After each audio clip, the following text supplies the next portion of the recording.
প্রতিবাদ তো সর্বত্র হচ্ছে, ঘরে ঘরে প্রতিবাদ হচ্ছে, কারণ এই সরকারটা একটি মিথ্যাচারী এবং একটা ধাপ্পাবাজ সরকার চলছে।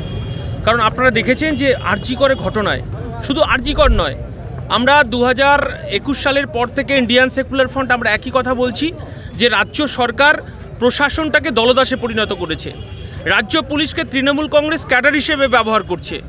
এবং আপনারা দেখেছেন 2021 সালে বিধানসভা নির্বাচনের পর আমাদের কর্মীদের ওপর কীভাবে আক্রমণ নামিয়ে এনেছে।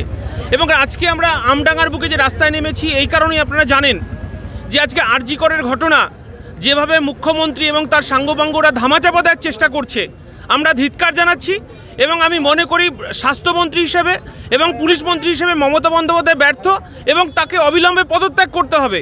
শুধু তাই নয়, একটা গরিব খেটে খাওয়া শ্রমজীবী ঘরের সে ডাক্তারি পড়তে গিয়েছিল, তাকে একটা আমরা মনে করি হসপিটালের জায়গা নিরাপদ স্থান, সেখানে রাজ্য সরকার কোনো নিরাপত্তা দিতে পারলো না, সেখানে সিআইএসএফ অর্থাৎ কেন্দ্রীয় সরকারের বাহিনী দিয়ে নিরাপত্তা দিতে হচ্ছে। এটা আমরা কোন রাজ্যে বাস করছি? আমরা তীব্র ধিক্কার জানাচ্ছি আজকে আমডাঙ্গার মানুষ। আমডাঙ্গা আপনারা জানেন অলরেডি বোমাডাঙ্গা, এর আগেও আমরা বলেছি, চারিদিকে বারুদের গন্ধ, সেই বারুদের গন্ধকে উপেক্ষা করে আজকে আমরা রাস্তায় নেমেছি এবং রাস্তাতেই মানুষের সঙ্গে আমাদের আজকে দেখা হবে।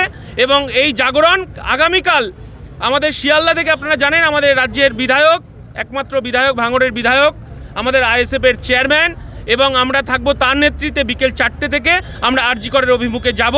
এই অপদার্থ রাজ্য সরকার, এই অপদার্থ মুখ্যমন্ত্রী এবং পুলিশ মন্ত্রী, স্বাস্থ্যমন্ত্রী পদত্যাগের দাবিতে আমরা কালকে রাস্তায় রাজপথে হাঁটবো। চলুন, রাস্তায় দেখা হবে আপনাদের সাথে।